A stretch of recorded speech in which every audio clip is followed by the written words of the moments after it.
At the beginning of Rip Van Winkle, Washington Irving wrote, "Whoever has made a voyage up the Hudson must remember the Catskill Mountains."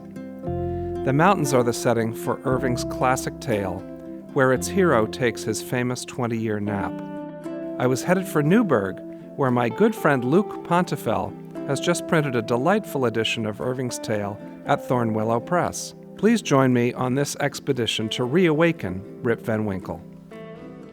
Hey, Luke. Hello, hello. Welcome. How are you? Good to Thank see you. you. Welcome Great. to Thornwillow. Oh, well, thank you so much. I love coming here, and what a pleasure that I'd love to share if I could with my friends from historic Hudson Valley. Would you be willing to show us around? Absolutely, with pleasure, on this sunny day in Newburgh. In Newburgh. Let's go. This is the press on which we printed the Rip Van Winkle. Oh, fantastic. And I'm dying to see it. This is the height of technology from 1957, like German engineering, a sports car made in 1957. If you love it, it will be here long after we're gone. The interesting thing is that it's basically the same technology that Gutenberg used to print the Gutenberg Bible 500 years ago. Wow. Ink on the type is pressed literally into the paper. So if you touch the sheet, you can actually feel the three-dimensionality of the letters. Spectacular. Wow. And so this is the machine that Rip Van Winkle was printed on, with your beautiful introduction. Oh, bravo, bravo. What a treat. The way the press operates, the type is locked in the back over here, and the paper is fed on that side, delivers over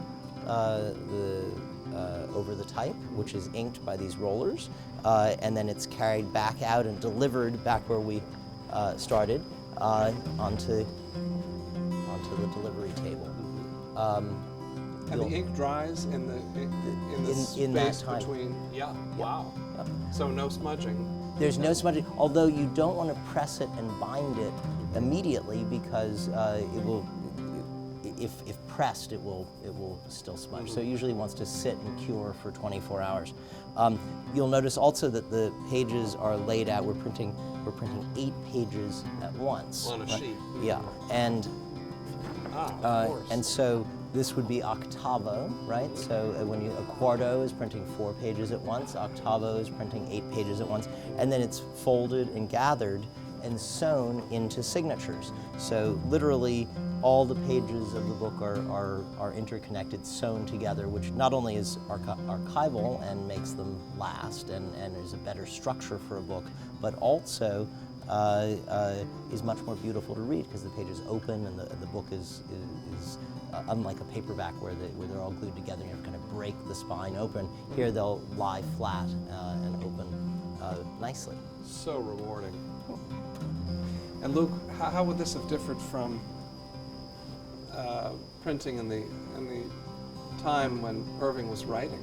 In the 18th century, you didn't have cylinder presses like this. So in the 18th century, you've certainly seen the sort of Benjamin Franklin presses. They sort of looks like a big giant corkscrew, a familiar tool. And so you pull this lever, and that corkscrew brings the platen down. And so they would have to ink the type by hand with leather balls. So imagine large leather balls looking a little bit like a boxing mitts, except with a handle on the end, and they would soak them in urine, because that kept the leather, soft. Yeah. And then the pressman, Benjamin Franklin, who actually commented about this, would ink the type, put one sheet of paper down, pull the press, so it's literally one sheet at a time, but the touch, the feel, the end result of this book, of our Rip Van Winkle edition, is exactly what Washington Irving would have been familiar with, the touch and the feel. This is a book that would have, in technology and in feel, have been a familiar object to him. Would have felt at home in his hands. At Sunnyside. Yeah. Beautiful. But in terms of 1 page at a time, let me show you this other machine, which was the very first press at Thornwillow when I started. So my very first press was this this Vandercook Universal, And this is the same technology as the Heidelberg, except that it's, you crank it by hand. Oh, I see. Ah, it automatically. Right. And then you crank it back. Bravo. Fantastic. Voila. Oh, that's so exciting. Pressman, so you bought a one-way ticket and you'll be staying here now? I'll be here. That's Excellent. right. Put me to work. Excellent. This is the kind of machine that The Great Gatsby would have been printed on. And in the basement of the Scribner's building on Fifth Avenue, they used to have a whole press shop. This is also a platen press, but we have a few of these machines here, and it's the same process as the Vandercook. This is the oldest press in the shop. It's an engraving press, a die stamping press. It's from 1890. In many ways, it's everyone's favorite machine. It's so over-engineered it will never break. Engraving, unlike letterpress, is an intaglio process, so the ink is in the crevices of the plate, it's wiped clean, and the paper's pressed into it. Currency is printed this way, postage stamps were printed this way, stock certificates, but it's also the technology of Rembrandt, or Rembrandt etching. You wipe the plates by hand, whereas here they're wiped by these big giant cylinders of paper, but the process is the same. At Thornwillow, we have an enormous collection of equipment, of machines. It's maybe even a sickness. And this is a die cutting press. So you drop the sheets of paper in, and these are basically razor blades on a cutting die that click the page. And so on this machine, we make everything from covers to books to pocket folders for the President of the United States. This is our envelope making machine. We bring all kinds of technology under this roof. This envelope machine is sort of the height of technology from the 1950s. It makes 3 envelopes a second, which for us is an enormous number of envelopes. But a modern machine will make 30 or 60 envelopes a second. This machine is the New York City Ballet. It's a dance, it's a choreographed performance. So many moving parts, and that it works at all is always kind of remarkable. The paper is die cut on this machine over here. It's brought here where it's folded and glued. It comes out, and then it's brought to this other machine where it's lined. Or make writing paper, stationery, invitations, announcements for everything for weddings to notes, stationery for the Capitol and the Library of Congress and the White House. So after the books are printed and folded downstairs on the press room floor, they're brought up here to the bindery, where they're separated out into separate piles. Each signature is its own pile. And then we have a merry-go-round where we walk around in circles and literally collate the book. Each gathering collated together. From there, once they're all collated, they're brought over to the sewing machine to be stitched together. After they're sewn, they're then brought, each copy is brought over here, where they're put under weight and glued.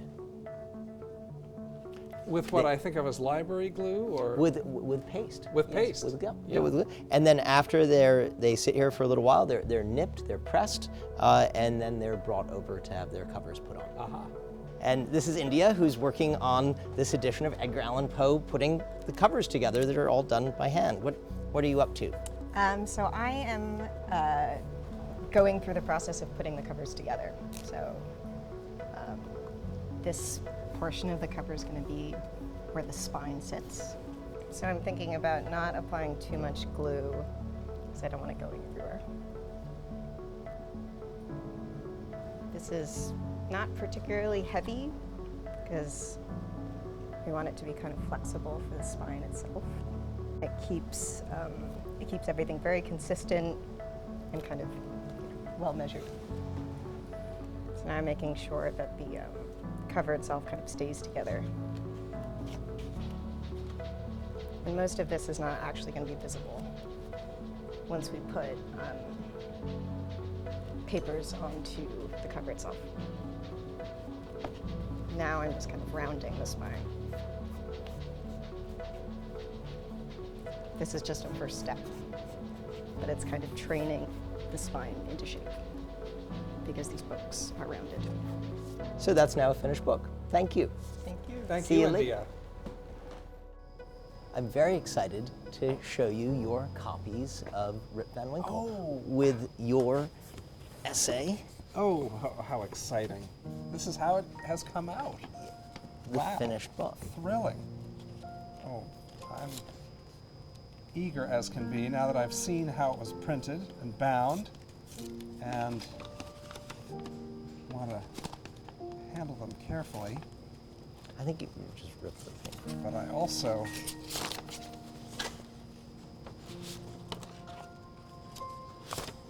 great. Aha. Finished product. Oh, beautiful. Luke, it's spectacular. Oh. Look at Sunnyside. There it is. Fantastic. So beautifully done. Golly. Just gorgeous.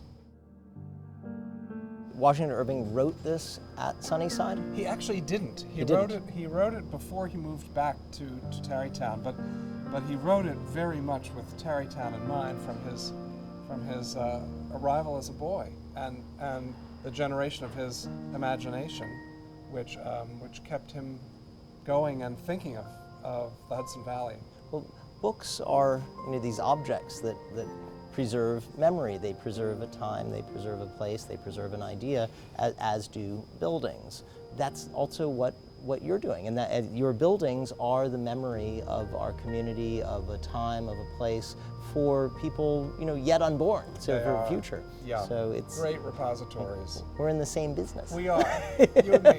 That's great. Do you think people will enjoy receiving this book? Oh, I know that this will add to the libraries of people in the Hudson Valley who care about the place, who care about its historic sites, who care about Washington Irving and Irving not just as a great American writer, but as the mythologizer and historian of New York and of the Hudson River Valley. So I suspect this volume will be treasured by everyone who receives it. So Luke, tell me a little bit about the origins of Thornwillow and how you got started doing this. Well, I took a course when I was 16 years old at a place called the Center for Book Arts in Soho, where you can take a course today. Maybe that's next week's plan. In letterpress printing, and printed a children's book by a family friend that she wrote for her grandchildren. And William Shirer, who wrote Rise and Fall of the Third Reich and was a CBS correspondent in Berlin before the war, he was a family friend, and he joked, "Oh, you should print something of mine." And I was, I think, 17, something like that. And I said, "That would be great." And I set the type and brought the rented access to a press in New York, and printed it and brought it to Massachusetts, where I was growing up, and sewed it on the kitchen table, and that's how it all began. The project starts as an idea on one end of the building, the design, the typesetting, the editorial work, then the letterpress printing, the binding, and what starts as an idea comes out the other end as a finished printed bound book. And we've united all of these related crafts of the written word under one roof. But everyone said, you can't do this in America. They said, you'll never be able to find the bookbinders, you'll never be able to find the craftspeople. And so that was holding us back. And then finally it just became essential to bring this all together under one roof. And then slowly but surely chipping away at them under the umbrella of the Institute to create a place that is a place where you can live, where you can work, where you can play, where you can make things, and we call it the Maker's Village. And here, whether it's making books, whether it's carpenters and woodworkers, cabinet makers, or ceramicists, or all crafts can kind of thrive in a way that the world has been pushing us ever further apart. Yes, yeah. It makes a physical object made beautifully and intended to last matters, I think, more than ever. And this notion of making things in an age where we have disposable communications and literally virtual relationships, the strange thing about Thornwillow is that we're uniting a global community around the written word, and we're making things that will be here long after we're gone. It's fantastic. Luke, and how wonderful that it's right here in the Hudson Valley that you're succeeding, that you're growing it, and bravo. Thank you. Thank you. Luke, how many books has Thornwillow published? We're getting close to 100, not Wow. quite so soon. Yeah. We're in the 90s. The books range widely in content. One title really seems to have nothing to do with the other. They've ranged from a book with Walter Cronkite on the moon landing to a book with Arthur Schlesinger on John F. Kennedy, an edition of Genesis with colors. This archaeologist has been working for years, Rob Hampshire, to determine where the different voices of the Bible are. So different authors of parts the of the book of Genesis. That's and so the Bible is fabulous. sort of amalgamated over an Right. 800,000 year period. Yeah. And so we printed them in blue and in red and in green to show these different voices. And it literally is a tapestry. Spectacular. To other classic texts like Frankenstein or The Great Gatsby. Oh, spectacular. And this is a half leather binding, so you have the leather spine and the leather corners and engraved covers. And in this case, architectural drawings of the places that we believe Fitzgerald was channeling when he was writing the story. So his sources of inspiration. Yeah, and the places where the fictional story takes place. Yeah. And from some places real, like the plaza, and some places imagined, but they're all rooted in real sites. And what's this one, Luke? That's The Wasteland. That's T.S. Eliot's Wasteland. Fabulous. Wow. And it has a paste paper cover and then the text. Mm-hmm. Beautiful. And so for all that one title may have nothing to do with another, the hope is that together they'll unite to be more than the sum of their parts. And a collection will in time be almost a time capsule, right? These will last, Luke. They will last. Beautiful paper bindings. And the series that our Rip Van Winkle is part of is a monthly subscription that we've been doing now for the last year, where every month you get a short text. Sometimes it's Rip Van Winkle, sometimes it's a historic essay, sometimes it's an Emily Dickinson volume, and so it's kind of like Harry's Shave Club. You get, or the Columbia Records House, but you get a letterpress printed limited edition mailed to you, and then with it all kinds of ephemera from broadsides, note cards, other beautifully printed things that actually unite a community that is scattered all over the world and bringing people together around the crafts of the written word and the words that those crafts go to support. What a wonderful mission. Rip Van Winkle is a dark story. Rip Van Winkle is a very dark story, not new to Thornwillow. We also, have done these editions of Edgar Allan Poe, both The Black Cat and these collection of short stories, illustrated by a tattoo artist who literally, there are a few very special copies that are tattooed. So the dark tale is not alien to Thornwillow, as it's certainly not alien to historic Hudson Valley, where one around Halloween can get lost in the woods and maybe not be found again. So true. And Luke, the manufacture of this amazing book, which I now know, and we all know, thanks to your wonderful tour, more about how it came to be, is a marvel indeed. And I'm so gratified that your business is right here in the Hudson River Valley, where indeed G.P. Putnam's in Irving's time, his publisher was at work in New Rochelle, making books. So, but I really want to thank you for an amazing visit and an awesome tour. And to do that, I want to give you just one little thing that we manufacture at our historic sites in Westchester. That you made? You made this yourself? Not myself, happily, but a member of the team at Historic Hudson Valley. I've always wanted one. And so they're always hand carved, and there we have Rip Van Winkle himself, just waking up under a thornwillow tree. Oh, that's beautiful. So that's beautiful. I hope you'll find a place for that. A proud place in our home. Oh, good. Thank you. Good. Thank you again, Luke, for a wonderful day and a wonderful visit. Thank you. What a pleasure.